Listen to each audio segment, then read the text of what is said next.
अस्सलामु अलैकुम वरहमतुल्लाहि तआला वबरकातुहू। नहमदुहु व नुसल्ली व नुसल्लिमु अला रसूलिहिल करीम, अम्मा बाद। फ़अऊज़ु बिल्लाहि मिनश शैतानिर रजीम, बिस्मिल्लाहिर रहमानिर रहीम। इन औलियाउहु इल्लल मुत्तक़ून। सदक़ल्लाहु मौलानल अज़ीम व सदक़ रसूलुहुन नबियुल अमीनुल मतीनुल करीम। व नहनु अला ज़ालिका लमिनश शाहिदीन व शाकिरीन व ज़ाकिरीन वल हामिदीन वल्हम्दुलिल्लाहि रब्बिल आलमीन। एक मरतबा दुरूद पाक पढ़ लीजिए। अल्लाहुम्मा सल्लि अला सय्यिदिना व मौलाना मुहम्मदिन मअदिनिल जूदि वल करम व आलिहिल किराम व इब्निहिल करीम व बारिक व सल्लिम सलातन व सलामन अलैका या रसूलल्लाह सल्लल्लाहु तआला अलैहि वसल्लम। जैसा कि आप सब जानते हैं कि हम और आप यहाँ पे आज हुज़ूर अशरफुल फ़ुक़हा हज़रत अल्लामा व मौलाना मुफ्ती मोहम्मद मुजीब अशरफ रज़वी बरकाती रहमतुल्लाहि तआला अलैहि की बारगाह में खिराज अक़ीदत पेश करने के लिए हाज़िर आए हैं और ये ईसाल सवाब की महफ़िल हमने मुनाक़िद की है। अल्लाह तबारक व तआला हमारे लिए इस महफ़िल को ज़रिया नजात बनाए। हुज़ूर अशरफुल फ़ुक़हा की शख्सियत मोहताज तारुफ़ नहीं, ख़ास तौर पे अहले सूरत हज़रत को खूब अच्छी तरह जानते हैं। हुज़ूर अशरफुल फ़ुक़हा की पूरी ज़िंदगी, आपकी पूरी ज़िंदगी में आपका जो मिशन था वो सिर्फ़ 3 चीज़ें: ख़शियत इलाही, इश्क़ रसूल और मसलक आला हज़रत की पाबंदी। आप भी पूरी ज़िंदगी इन तीनों चीज़ों के पाबंद रहे और आपकी ख्वाहिश थी कि आपके मुरीदीन, आपके मुतवस्सिलीन, आपसे ताल्लुक़ रखने वाले लोग भी इन तीनों चीज़ों की पाबंदी करें। अपने अंदर ख़शियत इलाही यानी अल्लाह तबारक व तआला का खौफ पैदा करें, इश्क़ रसूल पैदा करें और मसलक आला हज़रत की पाबंदी करें। ये आपकी ज़िंदगी का मकसद था और पूरी ज़िंदगी आप इसी पर कायम रहे और इसी तरीक़े पर चलते हुए आपने पूरी ज़िंदगी गुजारी। हुज़ूर अशरफुल फ़ुक़हा रहमतुल्लाहि तआला अलैहि अल्लाह तबारक व तआला ने बहुत बड़ा मकाम व मर्तबा अता फ़रमाया था। आप एक बेहतरीन आलिम दीन, बाकमाल मुफ्ती होने के साथ साथ शीरी बयां वाइज़ भी थे। आपका जो ख़िताब होता था बहुत ही मुअस्सिर हुआ करता था, असरअंदाज हुआ करता था। ये आपकी ख़ासियत थी। अल्लाह तबारक व तआला ने ये मकाम व मर्तबा और ये खूबियाँ आपको अता फ़रमाई थी। आज जुमा के मौके पर हमारे इमाम साहब ने एक हदीस पाक जो है कि सुनाई थी, उसके मतन के ज़रिए से मैं शुरुआत करना चाहूँगा। इब्ने माजा की हदीस है। हज़रत अबू दरदा रज़ी अल्लाह तआला अन्हु से रिवायत में कहते हैं कि मैंने अल्लाह के रसूल सल्लल्लाहु अलैहि वसल्लम को फ़रमाते हुए सुना, इन्नहु लयस्तग़फ़िरु लिल आलिमी मन फ़िस समावाति वल अर्दी हत्तल हितान फ़िल बहर। कि आलिम के लिए, जो आलिम होता है, आलिम दीन जो होता है, उसके लिए जो कुछ भी आसमानों में है और जो कुछ भी ज़मीन में है, यहाँ तक के समंदर की मछलियाँ भी दुआए मग़फ़िरत करती हैं। अब जो कुछ आसमानों में है कौन है? अल्लाह के फ़रिश्ते। सातों आसमानों में अल्लाह के फ़रिश्ते आलिम दीन के लिए दुआ करते हैं। इसी तरह ज़मीन की मखलूक़ात, सातों ज़मीन के अंदर और ज़मीन के ऊपर भी जितनी मखलूक़ात हैं वो सब आलिम दीन के लिए दुआए मग़फ़िरत करती हैं। यहाँ तक कि समंदर की मछलियाँ भी आलिम दीन के लिए दुआए मग़फ़िरत करती हैं।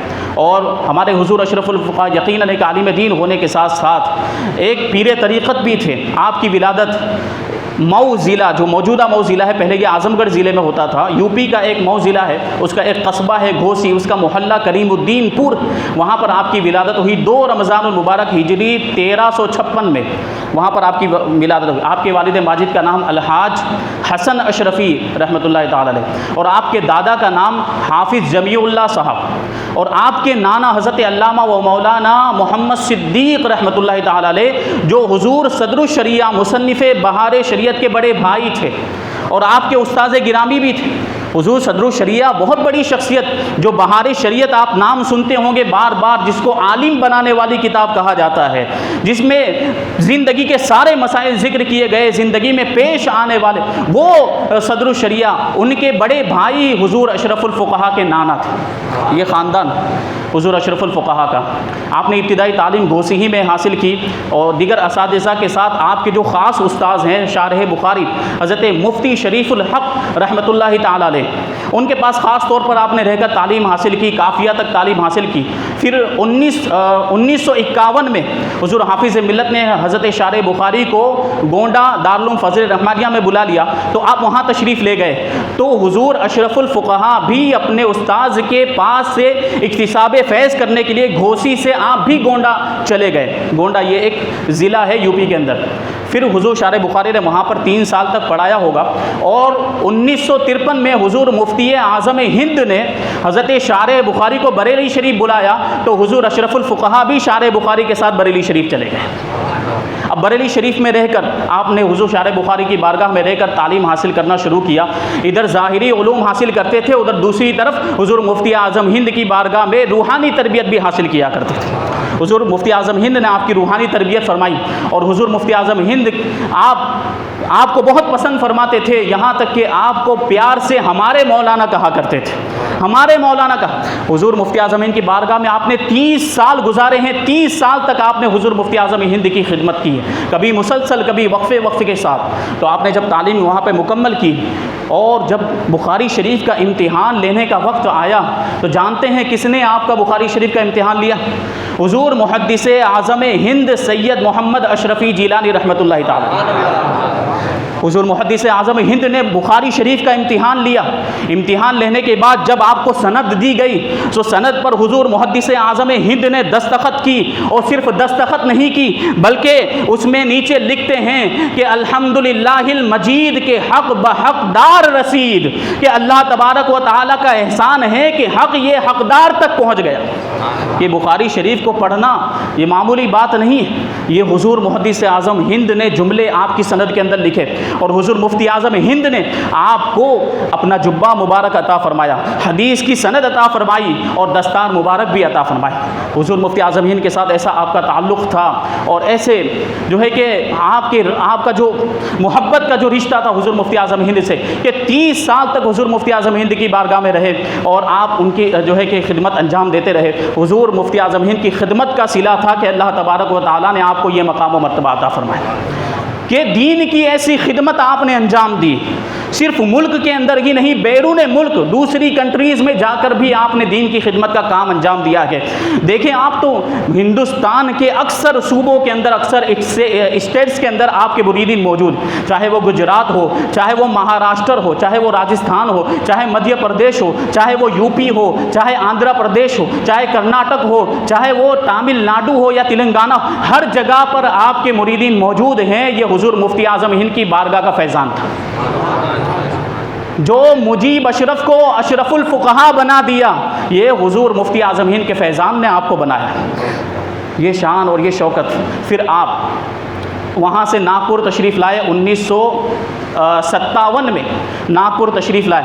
फिर एक मदरसे के अंदर आपने पढ़ाया, फिर 2 साल तक इमामत की कच्ची मेमन मस्जिद के अंदर, फिर मदरसा अरबिया इस्लामिया में आपने 2 साल तक पढ़ाया, और 1966 में दारुल उलूम अमजदिया की बुनियाद रखी। दारुल उलूम अमजदिया जो आज हज़रत का मदरसा है वहाँ पर नागपुर में, जिसके आप बानी कहलाते हैं, 1966 में आपने उसकी बुनियाद रखी। और दारुल उलूम अनवार रज़ा, इसकी बुनियाद 1988 में आपने रखी। इसकी कहानी भी बड़ी अजीब है। जब हुज़ूर अशरफुल फ़ुक़हा नवसारी में तशरीफ़ लाए, तो यहाँ ये देवबंदियों का गढ़ हुआ करता था, वहाबियों का गढ़ हुआ करता। पहला प्रोग्राम रखा गया तो कैफियत ये थी कि वहाबियों ने स्टेज तक उखाड़ कर फेंक दिया था, और हज़रत को मारने के लिए आए, तो बचाकर किसी तरीके से सूरत लाया गया। अब सूरत वालों से बातचीत की गई कि वहाँ पर इदारा कायम करना है, वहाँ पर मदरसा दारुल उलूम बनाना है। तो सूरत वाले जो सेठ लोग थे वो सब इनकार करने लगे कि नवसारी तो वहाबियों का गढ़ है, वहाँ पर हम पैसा देने के लिए तैयार नहीं। अगर सूरत में कहते हो तो सूरत में हम पैसा देने के लिए तैयार हैं, लेकिन वहाँ हम कुछ भी मदद करने के लिए तैयार नहीं है। लेकिन हुज़ूर अशरफुल फ़ुक़हा ने उस वक्त इरशाद फरमाया था कि अगर दारुल उलूम बनेगा तो नवसारी में ही बनेगा, और नवसारी में बनाया। और आज देखें आप, तो दीन का किला वहाँ पर खड़ा हुआ है जो दीन की खिदमत अंजाम दे रहा है, और वहाँ के सुन्नियों की ईमान की हिफाजत का वो सबब बना हुआ है। ये दारुल उलूम अनवार रज़ा हज़रत की मेहनतों का समरा है और हज़रत की जो है कोशिशों का नतीजा है ये दारुल उलूम अनवार रज़ा। अल्लाह तबारक व तआला ने ये बरकत अता फरमाई। हुज़ूर मुफ्ती आज़म हिंद की बारगाह में रहते थे आप, तो कैसा फैज़ान मिला। हुज़ूर मुफ्ती आज़म हिंद आपको हमारे मौलाना कहा करते थे। एक मरतबा का वाक़या है, हज़रत से वैसे तो बहुत सी मुलाकातें हुई हैं, सूरत में भी बार बार हज़रत की ज़ियारत का शरफ़ हासिल हुआ, नडियाद में भी बार बार हज़रत से मुलाकात हुई, पोरबंदर में जहाँ भी रहे वहाँ जहाँ भी हज़रत आते थे वहाँ मुलाकात का शरफ़ हासिल हुआ। एक मरतबा नडियाद में प्रोग्राम के सिलसिले में हज़रत तशरीफ़ लाए थे, तो वहाँ पर स्टेज पर जाने से पहले हज़रत से ख़ास मुलाकात का शरफ़ हासिल हुआ। बहुत प्यारी प्यारी बातें हज़रत ने इरशाद फरमाई। हज़रत का जो बयान होता है, जो खिताब होता है, ऐसा प्यारा, ऐसा मीठा लबो लहजा, ऐसा अंदाज़ किसी दूसरे में आम तौर पर नज़र नहीं आता। जो आयतों को तर्ज में पढ़ने का जो अंदाज़ है, खुतबा पढ़ने का जो प्यारा निराला अंदाज़ है, और नसीहत का जो अंदाज़ है, वाज़ करने का जो अंदाज़ है, और इस तरह से जो भी बयान करने का जो अंदाज़ है, ये मिसालों के ज़रिए से जो ख़ास तौर पर आप समझाते हैं, ये जो अंदाज़ है, ये आप जानते हैं मिसालों के ज़रिए से समझाना ये किसने सिखाया? ये हुज़ूर मुफ्ती आज़म हिंद ने आपको सिखाया। एक मरतबा इसी तरह हुज़ूर मुफ्ती आज़म हिंद के साथ आप कहीं पर तशरीफ़ ले गए। हुज़ूर मुफ्ती आज़म हिंद शहज़ादा आला हज़रत अल्लामा मुस्तफ़ा रज़ा रहमतुल्लाहि ताला अलैह आम तौर पर बयान नहीं करते थे, खिताब नहीं कर, तकरीर नहीं करते थे।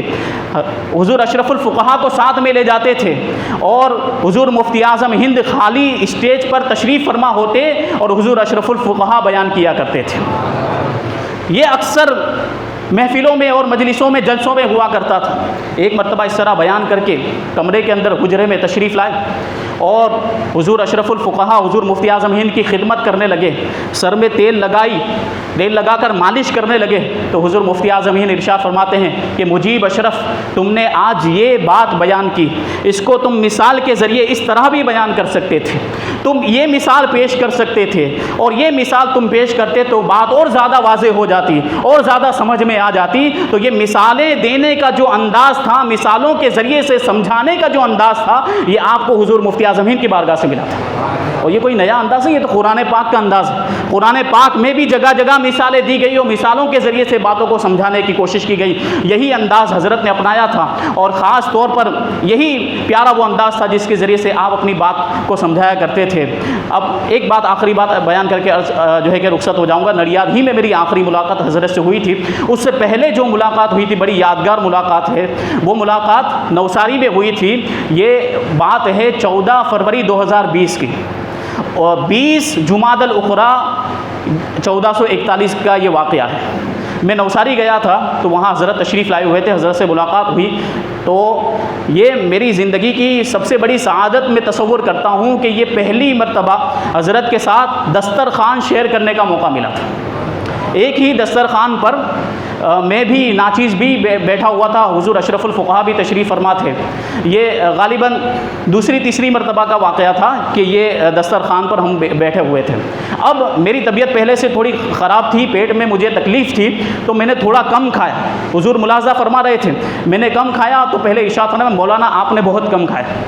लेकिन फिर मैंने थोड़ा सा खा लिया, फिर मैं रुक गया, मैंने हाथ खींच लिए तो हज़रत की प्लेट के अंदर एक पाव टुकड़ा रोटी मौजूद थी और थोड़ी सी सब्ज़ी मौजूद थी। वो प्लेट मेरी तरफ बढ़ा के इरशाद फरमाते कि अब तो ज़रूर खाओगे। मैंने कहा हुज़ूर हाँ ज़रूर खाएंगे, कि ये मामूली खाना थोड़ी, ये तो तबर्रुक है। वो खाना मैंने खाया, पाव टुकड़ी रोटी और थोड़ी सी सब्ज़ी, और मैंने अपने अंदर नुमाया तब्दीली महसूस की और उसका फैज़ान आज भी मैं महसूस करता हूँ। ये बुज़ुर्गों का फैज़ान है। आपका बचा हुआ खाना भी, बुज़ुर्गों का बचा हुआ खाना भी ऐसी बरकतें रखता है कि ज़िंदगियाँ तब्दील हो जाती हैं और नुमाया जो है कि नुमाया अंजाम दिए जा सकते हैं बुज़ुर्गों के फैज़ान से। ये हुज़ूर अशरफुल फ़ुक़हा रहमतुल्लाहि ताला अलैह की ज़ात है। हमारे दरमियान से रुखसत हो गए, ज़माने तक आपको याद किया जाएगा और हमारे दिलों के अंदर आपकी याद रहेगी। हम आपको याद करते रहेंगे, इसी तरह की महफ़िलें हम मुनक़िद करते रहेंगे और वो अंदाज़, वो बयान का अंदाज़, वो नसीहत का अंदाज़, वो लबो लहजा, वो हमेशा हमें याद रहेगा। शायर कहता है कि जान कर मिन जुमला खासाने मैं खाना तुझे, जान कर मिन जुमला खासाने मैं खाना तुझे, मुद्दतों रोया करेंगे जामो पैमाना तुझे। क्या खबर थी कि ऐसा हादसा हो जाएगा, क्या खबर थी कि ऐसा हादसा हो जाएगा, आगोश ज़मीं में आसमां सो जाएगा। वमा अलैना इल्लल बलाग।